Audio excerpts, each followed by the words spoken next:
नमस्कार, स्वागत है आपका एनबी न्यूज में। आपके साथ मैं हूं समर्थ प्रेरणा। दुनिया के सबसे बड़े लोकतंत्र के महापर्व लोकसभा चुनाव 2024 की 543 सीटों की मतगणना पर स्थिति साफ हो चुकी है। देश 10 साल बाद मिली जुली सरकार की तरफ पहुंच चुका है।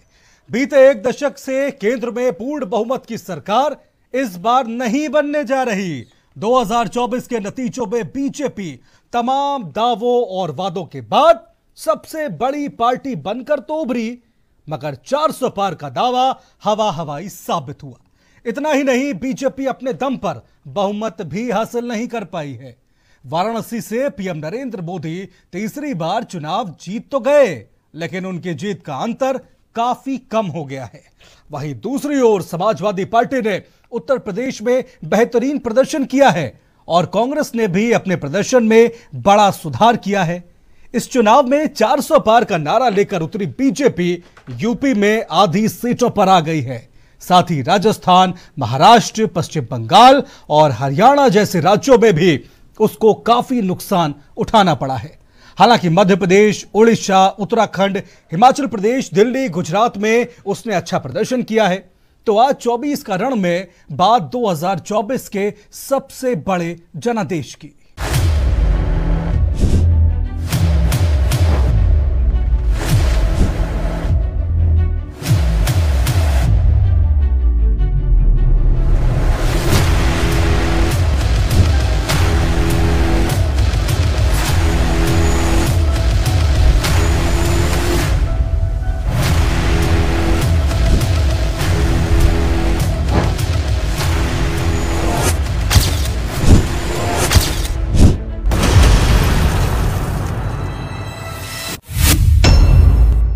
भारतीय जनता पार्टी के पूर्व राष्ट्रीय अध्यक्ष और मौजूदा केंद्रीय गृह मंत्री अमित शाह गुजरात की गांधीनगर लोकसभा सीट से चुनाव जीत गए हैं। इस सीट पर अमित शाह के खिलाफ कांग्रेस ने सोनल रमन भाई पटेल को मैदान में उतारा था। सोनल रमन भाई पटेल चुनाव हार गई हैं। शाह गांधीनगर सीट से दूसरी बार लोकसभा चुनाव लड़े और उन्होंने प्रचंड जीत हासिल की है। हालांकि इस सीट पर पहले से ही अमित शाह की जीत तय मानी जा रही थी, क्योंकि गुजरात की गांधीनगर सीट बीजेपी का गढ़ मानी जाती है। ये भारतीय जनता पार्टी की विजय यात्रा, इसका अर्जुन भी आप हो और इसके कृष्ण भी आप हो। आप ही को ये विजय यात्रा को आगे बढ़ाना है।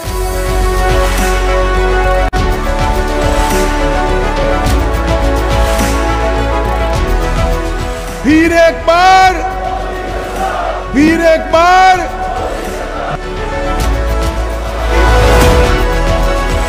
गुजरात की हाई प्रोफाइल गांधीनगर सीट के नतीजे घोषित हो गए हैं। इस लोकसभा सीट से भारतीय जनता पार्टी के चाणक्य कहे जाने वाले अमित शाह ने कांग्रेस के सोनल रमन भाई पटेल को हराकर जीत का रिकॉर्ड बनाया है।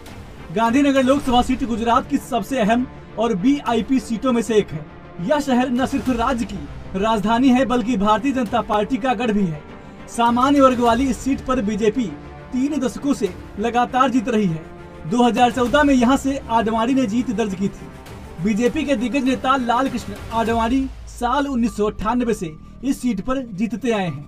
देश भर में मोदी जी को तीसरी बार प्रधानमंत्री बनाने के लिए बहुत बड़ा उत्साह है और हर जगह पे वो प्रदर्शित हो रहा है। कांग्रेस के घोषणा पत्र आने के बाद भारतीय जनता पार्टी के प्रति लोगों का रुझान और बढ़ा है, क्योंकि कांग्रेस ने अपने घोषणा पत्र में अपीसमेंट की उनकी पुरानी आदत को फिर से एक बार रिपीट किया है। कांग्रेस के घोषणा पत्र में पर्सनल लॉ को हम आगे बढ़ाएंगे, ये बात की। मैं राहुल गांधी जी को पूछना चाहता हूं, पर्सनल लॉ को आप आगे बढ़ाएंगे तो क्या ये देश अब शरिया के आधार पर चलेगा?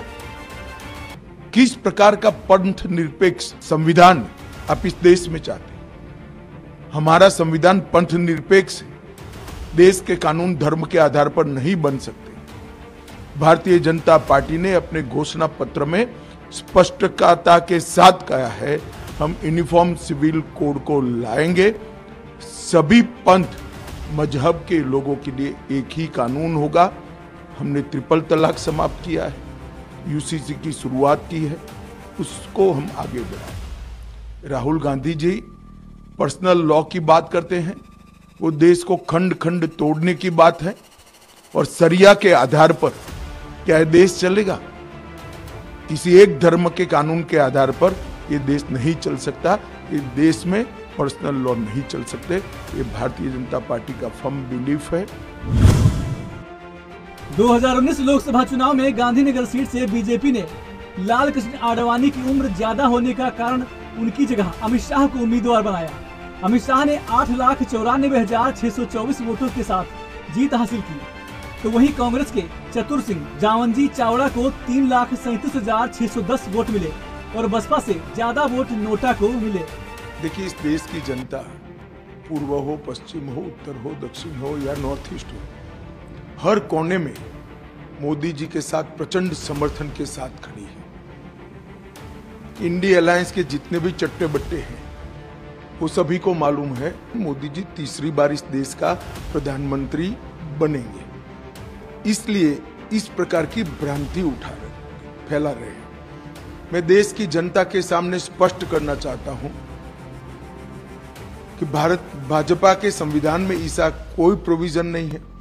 मोदी जी ही 29 तक नेतृत्व करेंगे और मोदी जी ही आने वाले चुनाव का भी नेतृत्व करेंगे।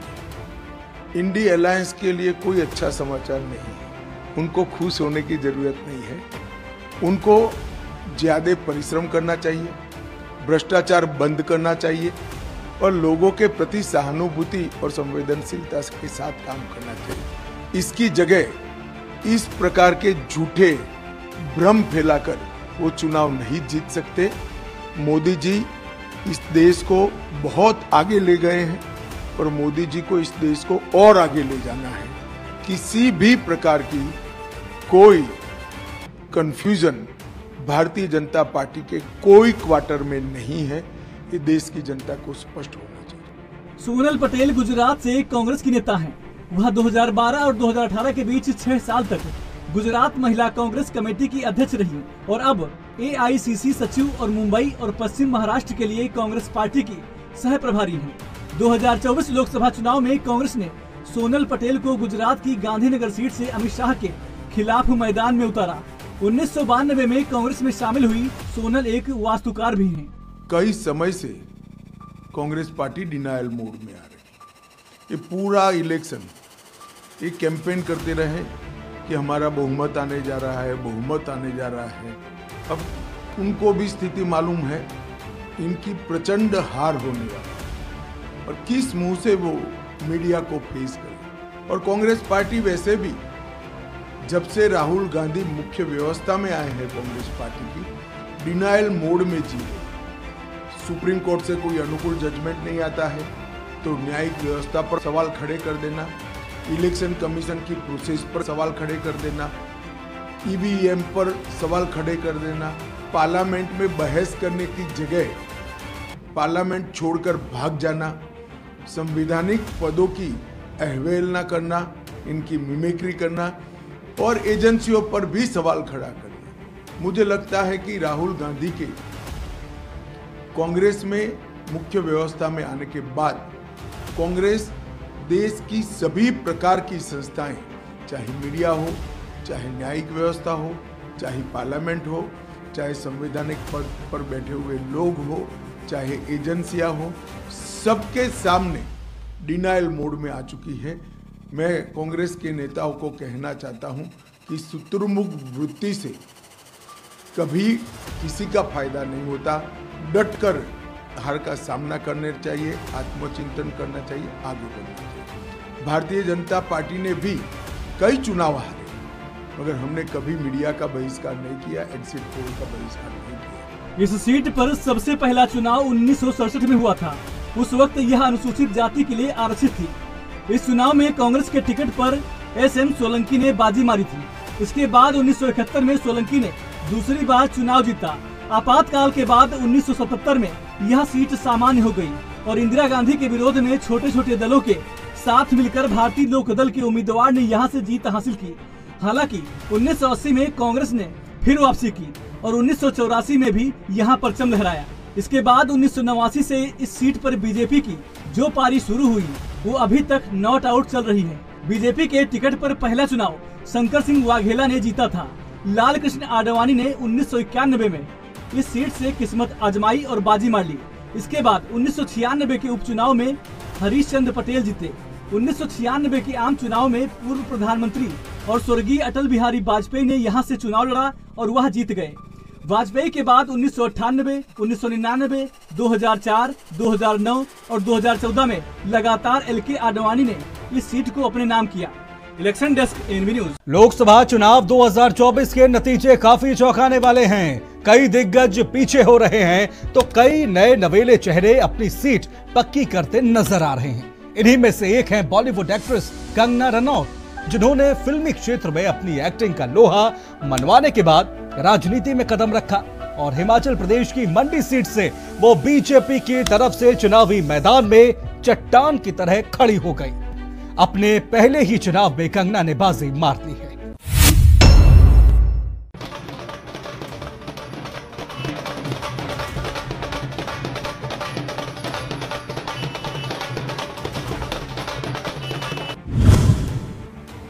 बॉलीवुड एक्ट्रेस कंगना रनौत ने हिमाचल प्रदेश के राजघराने से ताल्लुक रखने वाले कांग्रेस के दिग्गज नेता और पूर्व सीएम वीरभद्र सिंह के बेटे विक्रमादित्य सिंह को मात दे दी है।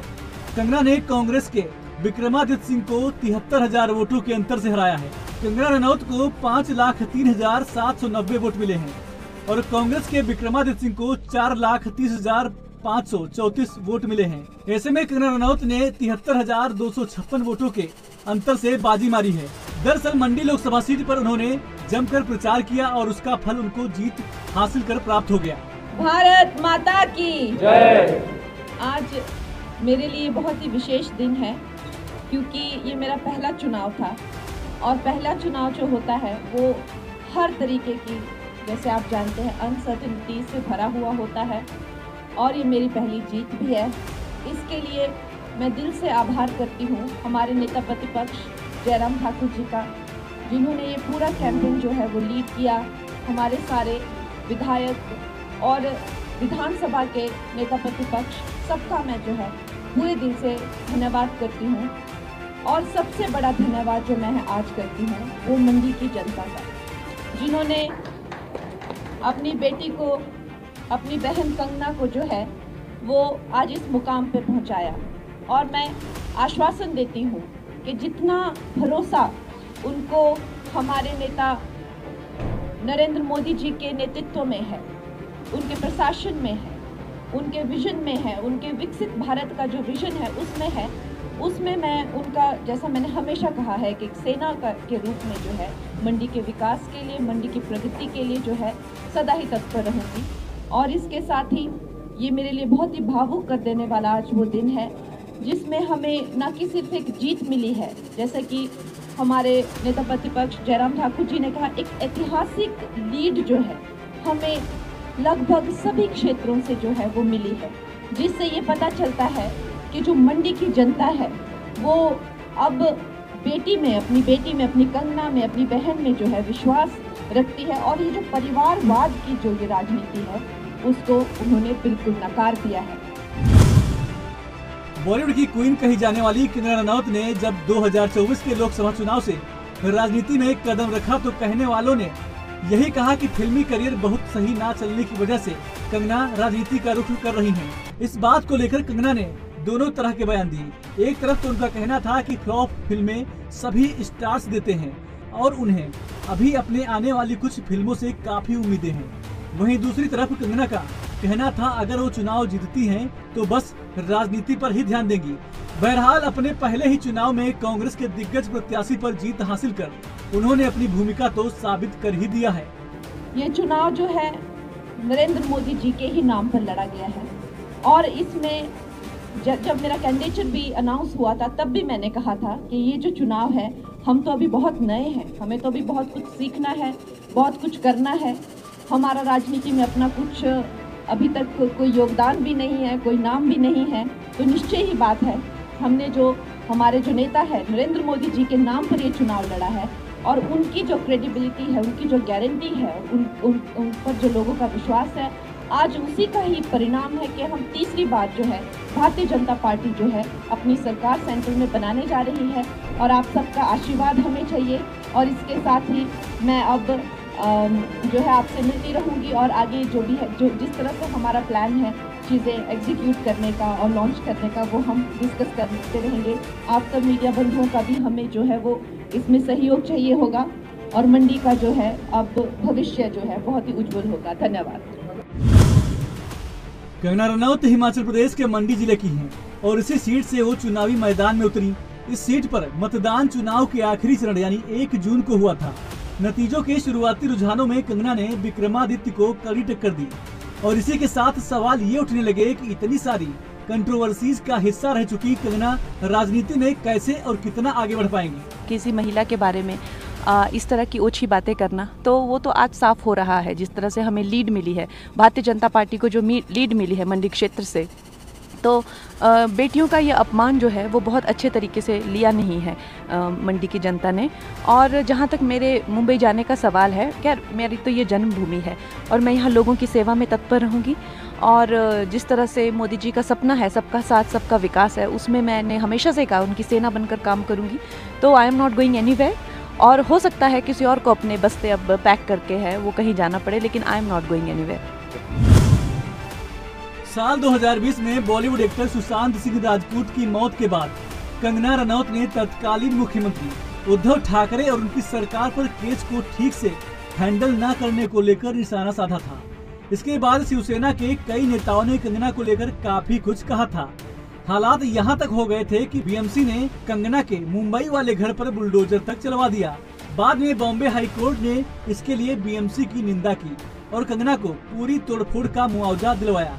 इसके बाद केंद्र सरकार की तरफ से कंगना को सुरक्षा भी दी गई। तो आप याद रखेंगे कि हमारा हिमाचल प्रदेश जो है पूरे देश में नंबर 1 रहना चाहिए। हमें मिलनी चाहिए। जैसे हमारे प्रधानमंत्री जी ने कल इनको एक वार्निंग दी है कि जैसे ही मैं ऑफिस संभालूंगा सबसे पहले मुझे हिसाब चाहिए। जो हजारों करोड़ों मैंने हिमाचल भेजे हैं, हिमाचल की जनता के लिए भेजे हैं, मैं एक एक पाई का हिसाब लूंगा। इनकी नींदें उड़ गई है, सुखू सरकार की नींदें उड़ गई है, इन लोगों के होश उड़ गए हैं कि हमारे प्रधानमंत्री जी जो है एक एक पाई, उन्होंने कहा है ना मैं खाऊंगा और ना मैं खाने दूंगा। और दूसरा, अब उन्होंने आज अपने एक इंटरव्यू में कहा है जिसने खाया है उससे निकलवा के उसको दूंगा जिसका खाया है। ये सारे जो है, ये सारे जो कांग्रेसी हैं ये चोर हैं और अब इनके एक बड़े चोरों की एक मिलीभगत हो गई है जिसका नाम है इंडी गठबंधन। आप गूगल कीजिए और देखिए, इनमें से एक के ऊपर, हर एक के ऊपर एक से एक बढ़कर जो है वो घोटाला है। चारा घोटाला, 2G घोटाला, पनडुब्बी घोटाला। मैं अगर नाम लेने लग जाऊं अभी यहाँ पर तो 1 घंटा बीत जाए। आप जो है गूगल कीजिए और आपको एक संकल्प लेना है। ये सिर्फ मोदी जी का संकल्प नहीं होना चाहिए, ये हर भारतवासी का होना चाहिए कि इन चोरों से हमें देश को बचाना है और हमें भारत को जो है विकसित भारत बनाना है।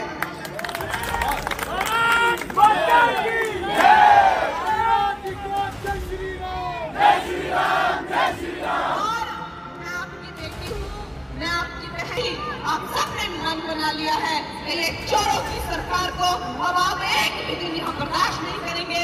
और अपनी बेटी को, मैंने आज तक कभी किसी का पैसा नहीं खाया और मेरे खिलाफ जो है जो प्रत्याशी है जमानत में बाहर है, ये सब चोर है। आप लोगों ने जो है अपनी बेटी को एक ईमानदार भारत का जो रथ है, हम यहाँ पर इन्होंने जो ताला बंद सरकार है, 1000 कार्यालयों में इन्होंने जो है वो ताले लगाए हैं। सबसे पहले हम ताले खोलेंगे, एयरपोर्ट से लेकर ट्रेन जो है हम मंडी तक पहुंचाएंगे, कुल्लू का जो है हम सौंदर्यकरण करवाएंगे और कुल्लू मनाली को जो है हम एक वर्ल्ड क्लास जो है वो डेस्टिनेशन बनाएंगे। और मेरे हिमाचलवासी, मैं जानती हूँ कि आप सब के सब सनातनी हैं, देशभक्त हैं, और जब 4 जून का रिजल्ट आएगा सब जो है हिमाचल में भगवा ही भगवा दिखेगा। भारत माता की भारत माता की वंदे मातरम, वंदे मातरम। जय श्री राम, जय श्री राम, जय श्री राम। कांग्रेस नेता सुप्रिया श्रीनेत ने इसी साल मार्च महीने में कंगना रनौत को लेकर कुछ ऐसा कह दिया कि बवाल हो गया। सुप्रिया की सोशल मीडिया प्लेटफॉर्म पर एक पोस्ट हुआ जिसमें कंगना की एक तस्वीर के साथ आपत्तिजनक कमेंट लिखा गया। इस पोस्ट के आते ही हंगामा हो गया। कुछ ही घंटों में ये पोस्ट डिलीट हो गया और सुप्रिया ने कहा कि उनका अकाउंट हैक कर लिया गया था। सुप्रिया की सफाई के बाद भी मामला आसानी से ठंडा नहीं हुआ और सुप्रिया बहुत से लोगों के निशाने पर आ गई। अब देखना ये होगा कि अपने पहले ही चुनाव में जीत दर्ज करने वाली फिल्म अभिनेत्री से राजनेत्री बनी कंगना आने वाले राजनीतिक जीवन में कितना सफल हो पाती हैं। Election desk NB news. भगवान जगन्नाथ की भूमि ओडिशा सालों बाद बड़े राजनीतिक बदलाव के लिए तैयार है। ओडिशा विधानसभा में पहली बार बीजेपी की सरकार बनती दिख रही है। राज्य की 147 विधानसभा सीटों के लिए हुई मतगणना के अनुसार राज्य में बीजेपी सरकार बनाने जा रही है। वहीं लोकसभा चुनाव में भी ओडिशा में बीजेपी ने अच्छा प्रदर्शन किया है। ओडिशा की 21 सीटों में से 19 सीटों की बढ़त है बीजेपी को और बीजेडी को सिर्फ एक सीट पर जीत मिलती हुई नजर आ रही है। सीएम रेस में सबसे आगे धर्मेंद्र प्रधान। ओडिशा विधानसभा चुनाव 2024 में बीजेपी ने स्पष्ट बहुमत हासिल कर लिया है। तकरीबन 2.5 दशक के बाद ओडिशा से पटनायक राज अब समाप्त होने जा रहा है। अब सबसे बड़ा सवाल ये है कि बीजेपी की तरफ से मुख्यमंत्री का चेहरा कौन है। साथियों, ओडिशा में पानी है लेकिन किसान के खेत सूखे हैं। ये हालात बदलने के लिए उड़ीसा में परिवर्तन के लिए वोट दिया है। मोदी दिल्ली से हर घर नल से जल देने में जुटा है। यहां सबको नल नहीं मिला।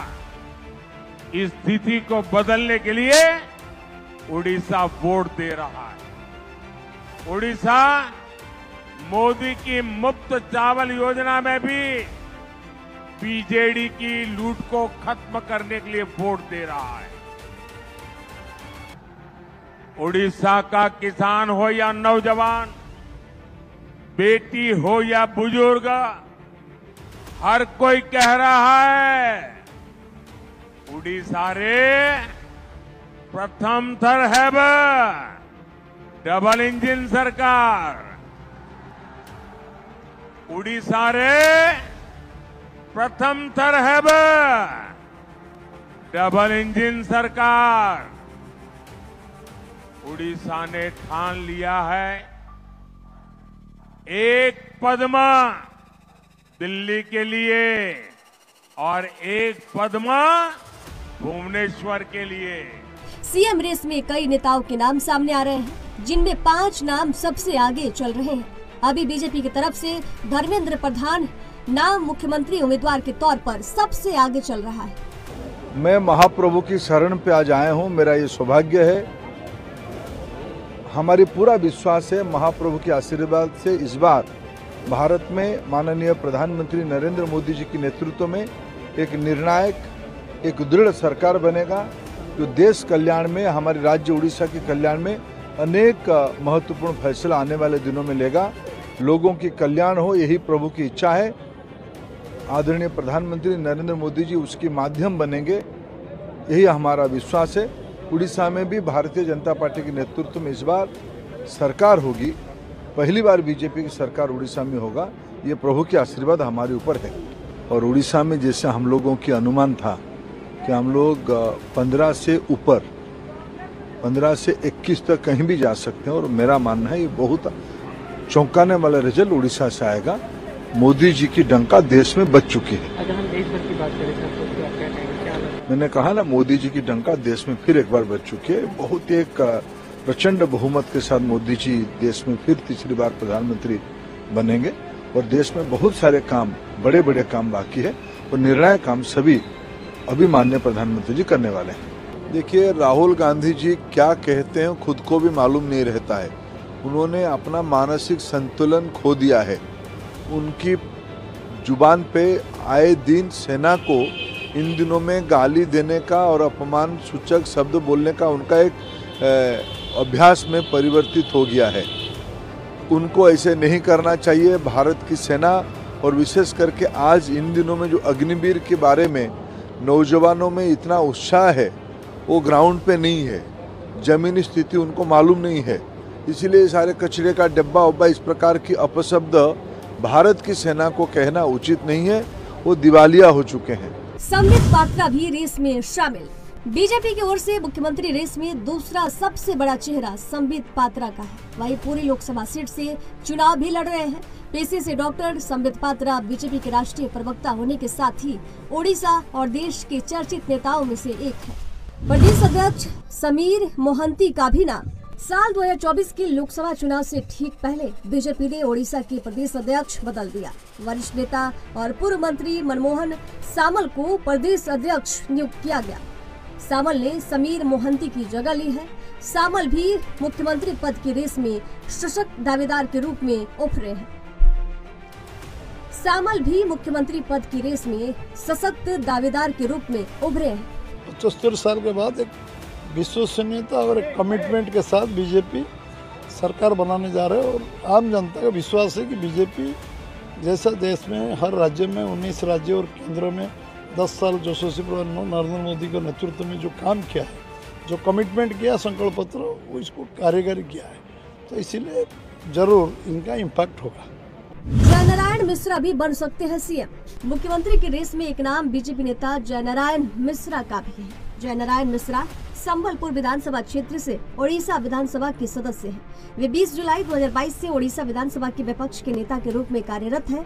विपक्ष नेता के रूप में उन्होंने अपनी नई पहचान बनाई। अपराजिता सारंगी को भी दी जा सकती है कमान। बीजेपी की ओर से ओडिशा के संभावित मुख्यमंत्री की रेस में अपराजिता सारंगी का नाम भी चल रहा है। अपराजिता सारंगी भुवनेश्वर से मौजूदा सांसद है। वे साल 1994 बैच की ओडिशा कैडर की पूर्व IAS है।